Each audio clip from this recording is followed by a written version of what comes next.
Today, we are diving into a topic that has sparked much debate within the Christian community. How should Christian women present themselves? Recently, Pastor Gino Jennings made some bold statements on this matter which have stirred up quite a bit of controversy. We'll explore what the Bible says about modesty, discuss the different perspectives on this issue, and take a closer look at the debate between Pastor Jennings and Jamaican dancehall artist Mr. Vegas. This discussion isn't just about clothing, it's about faith, identity, and how we, as believers, choose to live out our values. So, let's get started. Modesty has been a cornerstone of Christian values for centuries. The Bible offers clear guidance on how believers, especially women, should present themselves. Let's start by looking at 1 Timothy 2:9-10. In like manner also, that women adorn themselves in modest apparel, with shamefacedness and sobriety, not with broided hair, or gold, or pearls, or costly array, but which becometh women professing godliness, with good works. These verses highlight the importance of focusing on inner character rather than outward appearance. Similarly, in 1 Peter 3:3-4, we read, "Whose adorning let it not be that outward adorning of plaiting the hair, and of wearing of gold, or of putting on of apparel, but let it be the hidden man of the heart, in that which is not corruptible, even the ornament of a meek and quiet spirit, which is in the sight of God of great price." Here, Peter emphasizes that true beauty comes from within, not from physical adornments. Throughout history, these scriptures have been interpreted in various ways. In the early church, modesty was seen as a reflection of one's spiritual devotion. Over time, different denominations have developed their own standards of what modesty looks like. Some emphasize conservative dress codes, while others focus on the intent behind the clothing. But regardless of the specifics, the underlying message is clear: our outward appearance should reflect our inner commitment to God. Pastor Gino Jennings is a well-known figure in the Christian community, known for his unapologetic and often controversial teachings. In 2018, he made headlines with a series of statements regarding women who wear makeup, jewelry, and tight clothing. He didn't mince words, calling such attire the look of a whore. A Christian woman, skin-tight jeans, that look like a whore. You know why some of you upset? Because this look like your mama. This look like your daughter. This look like your wife. This look like your second wife. This look like the pastor wife. And that's why you upset with me. Because we call a spade a spade. This is not the look of a Christian woman. The Bible said that the women adorn themselves how? In modest apparel. Come here, Sister Bailey.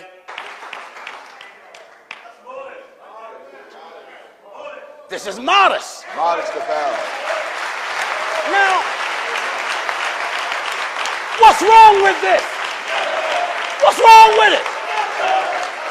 How in the world you expect for a man to come at church and think about Jesus and you looking like a stripper? Bible says, let the women... That women adorn themselves. How? In modest apparel. Modest. Modest. Respectable. Presentable. Jennings' remarks were part of his broader stance on modesty. He argued that Christian women should avoid anything that draws undue attention to their bodies, including makeup and jewelry. According to Jennings, these adornments are not only unnecessary but also contrary to what the Bible teaches about modesty. His statements quickly became a hot topic, sparking debates across the Christian community and beyond. Many found Jennings' words harsh and judgmental. Critics argued that his comments shamed women for their personal choices and perpetuated harmful stereotypes.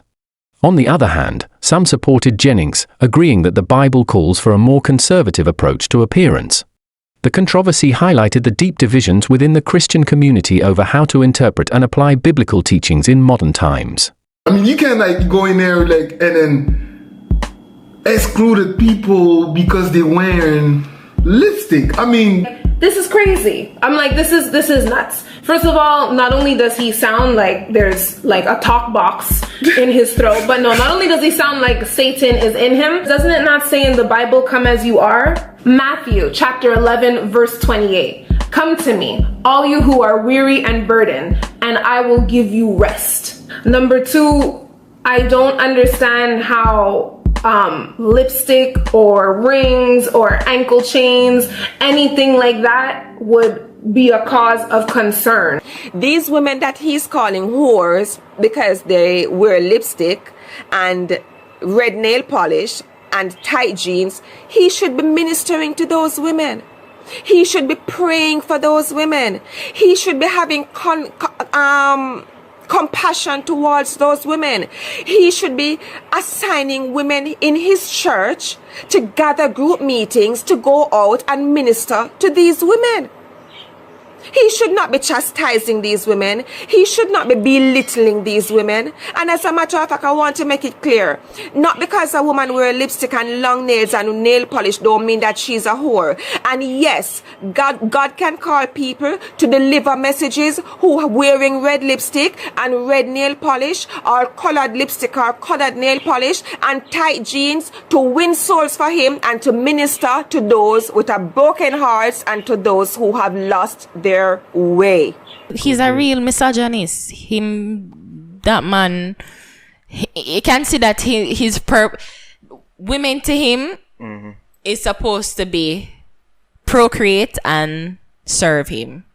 That's the only two purposes. He's very much into separation. The church, the congregation, women. There are no women leaders. Like there are no women deacons. Women don't hold a leadership position in his church. On the other hand, some people supported Jennings, agreeing that the Bible advocates for a more conservative approach to personal appearance. Women who go to church who are conservatively dressed, they're not pissed off about this. The women who are pissed off about this are the women, generally speaking, are the ones who go to church looking like this. You know, looking like they're coming straight from the nightclub into church. Don't be outraged, ladies. Go fix yourselves up. Cover yourselves up. Gino, I agree with you 100%, because how a lot of these women dress these days, man, I really don't like. The controversy reached a peak during a holy convocation in Kingston, Jamaica, where Gino Jennings engaged in a heated debate with Jamaican dancehall artist Mr. Vegas. The debate was centered around the same issue: how Christian women should dress and whether Jennings' comments were justified. Mr. Vegas took issue with Jennings' statements, arguing that people should be free to express themselves through their appearance without being judged or labeled negatively. The debate quickly became intense, with Mr. Vegas repeatedly challenging Jennings to play the tape of his controversial statements. Jennings, however, stood firm, refusing to back down or play the recording, asserting that it was already available on social media. Play the tape. Play the tape. What are you ashamed of? What are you ashamed of? Play the tape. Amen. Come on, Steve. Play the tape. Play the tape. At one point, the debate became so heated that Mr. Vegas refused to leave the stage, prompting Jennings to call for security. What followed was a dramatic scene, with Vegas insisting that he wouldn't leave unless the police were called. Eventually, he was escorted out of the auditorium, but the incident left a lasting impression on those who witnessed it. I'm already here. Sit him. I'm already here. Brother Mike. I'm already here. Call the police if you gotta move me. Usher him out. Usher him out. Usher him out. Feminists and advocates for gender equality were quick to respond to Jennings' statements, arguing that they were an example of the broader issue of policing women's bodies. They contended that women should have the freedom to make choices about their appearance without facing judgment or condemnation. Pastor Jennings and his minister here, for example, who figure that the godliness and how godliness should be exemplified, I think, is most appropriately defined in a woman's dress. And so with all the things happening in the world and all of the particular things that a church should concern itself with, if it says it is concerned with how people are, it is a woman's dress. I think it trivializes, I think, what Christianity says it is about.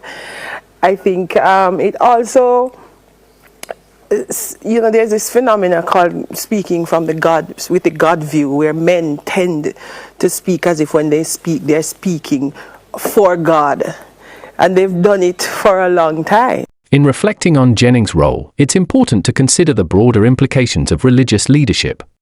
Leaders are accountable not only to their congregations, but also to God, and they must be mindful of how their teachings align with the core principles of their faith. As we wrap up, I encourage you to reflect on your own beliefs and how they align with your faith. Modesty is a deeply personal issue, and it's important to consider both the biblical teachings and your own understanding of what it means to live a life that honors God. Thank you so much for joining me in this discussion. If you found this video insightful, please give it a thumbs up, share it with others who might be interested, and don't forget to subscribe to the channel for more content like this. Hit the notification bell so you never miss an update. Until next time, may you continue to seek truth and live a life that reflects your faith.